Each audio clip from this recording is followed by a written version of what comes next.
So you have that at home? I did. Oh, how fun. I did, yeah. You learned a lot from it? Yes, I did, and I considered for a time, I did think about becoming a doctor. Really? Yeah. Because I admired my father very much, and I admired the whole science of medicine is fascinating to me. Did he get to see you play a doctor? No, he did not. And I think he would have liked it. He was not at all like us. He was a very polite, very courteous man. I think he would have been a little bit shocked by House's behavior. But he was also a very rational, logical man, and maybe he would have approved of parts of it. Well, you said shocked, and I wanted to know. Shocked. I mean, I wanted to see if you're shocked with your fan base in Brazil. Did you know you had such a huge fan base? And people that like jazz and blues also. I did not. I am absolutely amazed. I am amazed by it and thrilled. It goes without saying.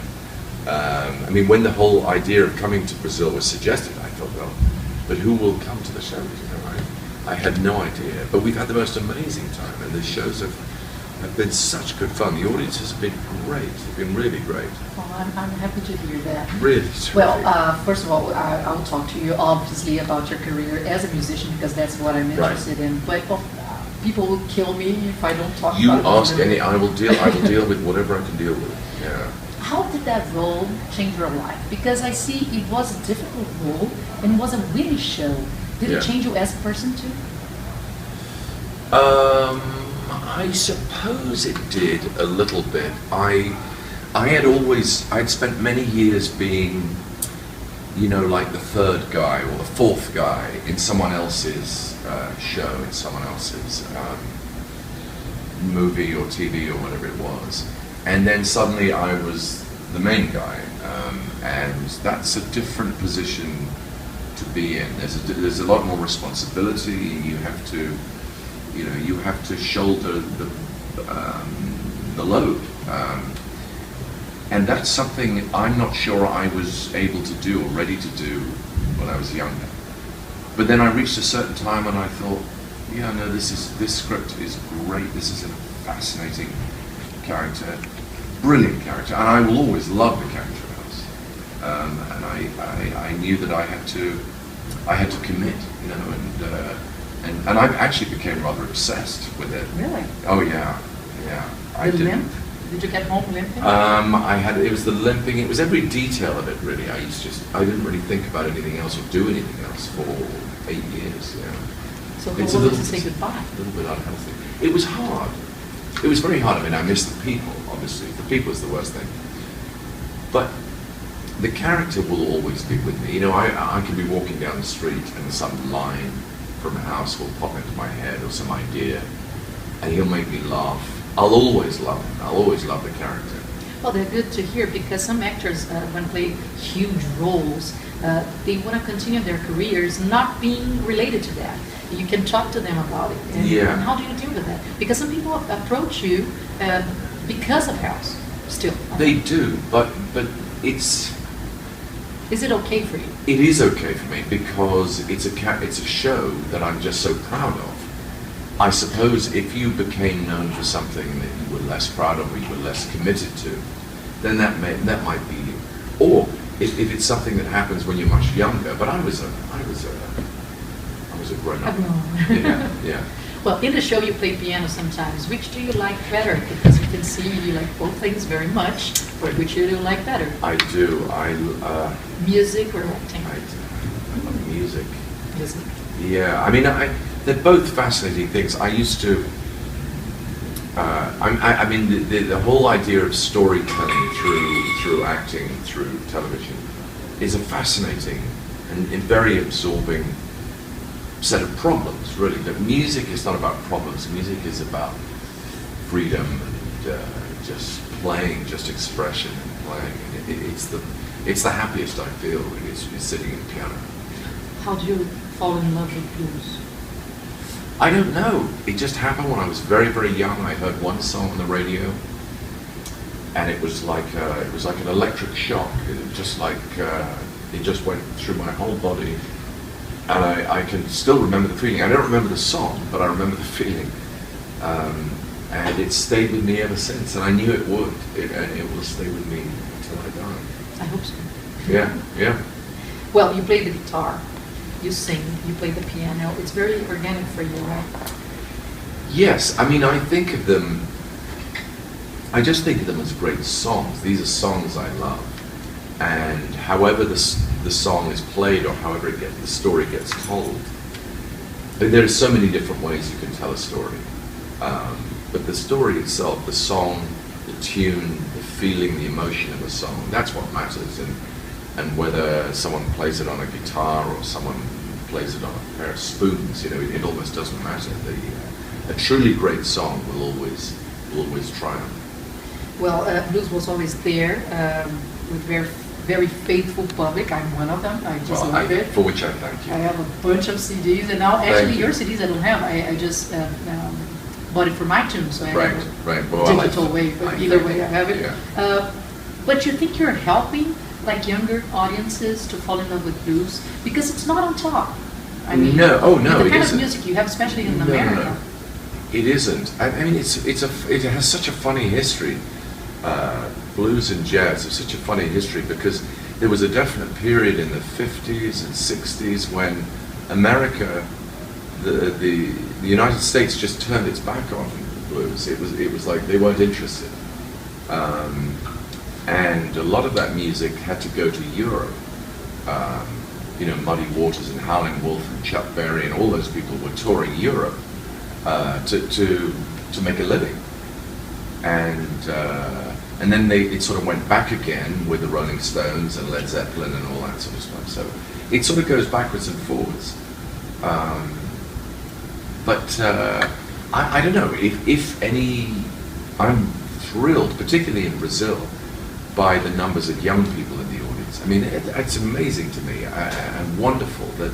And if some of these young people get to hear of Bessie Smith or Leadbelly, and names they've never heard and songs they've never heard, and they actually get interested and start following, trying to learn more about these musicians, I think that's wonderful, and I would be very honored to have played a part in that. Yeah, I believe you were doing that. But in your first album, Let Them Talk, I won't talk about that anymore, you did a very, very classic New Orleans sound. What's the difference to the new one?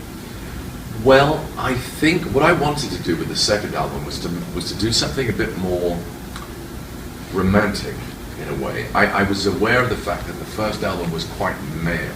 It was men playing guitars and men, hitting things.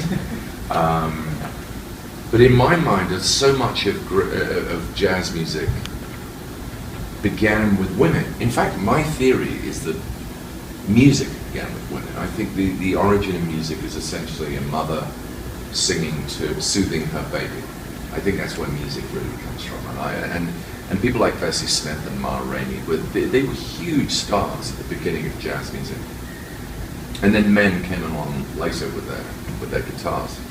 But I wanted to have that female, to have a conversation between men and women, not just have men shouting, but to have men and women talking to each other, singing to each other, conversing, flirting,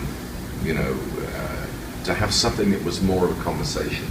And you tried more because you have a tango and you have Gabi singing with you. Yeah. How was it?